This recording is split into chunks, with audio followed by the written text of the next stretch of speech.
Friday night, and I'm joined by the Pains of Being Pure at Heart, specifically Peggy and Kip. Thanks for coming in. Hi. Hi, thanks. Flew all the way over from New York just for us for Stradbally. It's amazing. It's very unusual, isn't it, to sort of jet set in and out? Well, I mean, this is a really cool festival, and we've heard great things, so I'm really glad we got the chance to do it. Yeah, you've been selling out all across the UK and US. It's been a really brilliant year for you guys. Yeah, it's been good.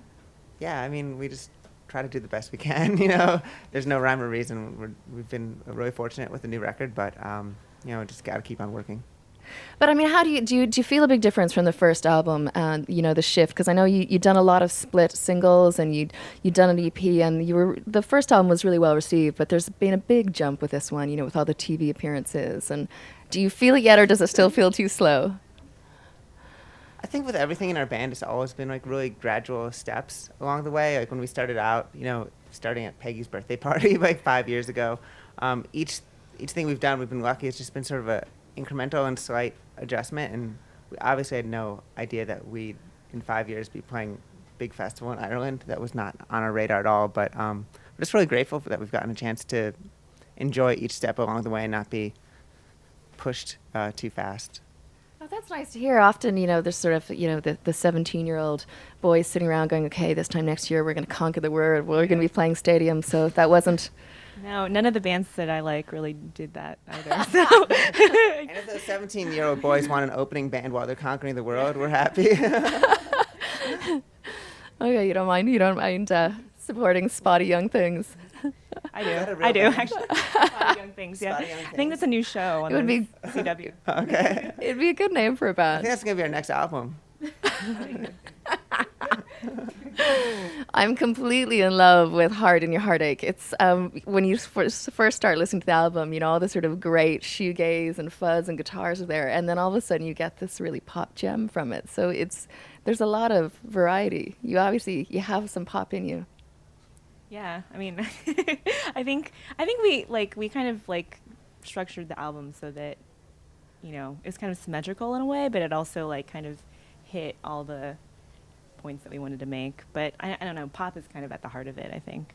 Yeah, it's always kind of been what our band's about. I think we're not, I don't know how to say this, but if people come and see us and expect us to be the loudest, heaviest, most aggressive band in the world. No one would expect that. Well, it's hypothetically in a cool world where people saw our band name and were like, these guys must be really intense. We are, but in a really, we love pop music. We love 3.5-minute songs, and one of my favorite bands is Ash. And really? Yeah, and I like that feeling of exuberance and euphoria and just great pop songwriting.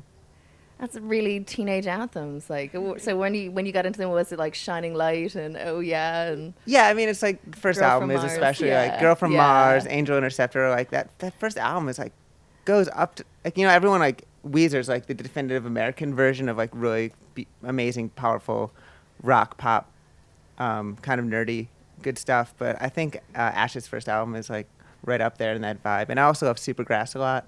yeah. I just like bands that Well, just I have to say, I wasn't get to it. expecting that, Kip. I think maybe because of the way music journalists write about you guys, that they're always droning on about My Bloody Valentine and things like that. And there's a lot more to it. I than was that. so misunderstood. Oh, no. No, I mean, it's true too. I mean, it's Peggy and I, Alex, we love My Bloody Valentine, especially the early EPs. That they have that same exuberant rush, the Sunny Sunday Smile EP, and obviously the band is amazing in all its facets. But I mean, we kind of we like a lot of stuff, I guess. Not afraid of 3:30. We like a lot of stuff that Record sounds label's exactly the dream. same. Actually, that's kind of it. We're really diverse in our appreciation of 3.5-minute pop songs. So when you head back to New York, what's on the agenda now? I mean, the single, your new single's just come out in Ireland just last week. Wow. So yeah, I mean, I'm sure that's sort of all the label stuff, and you're probably not keeping track of dates like that, but it's still very much a working album for us. But for you, where's your head as a band?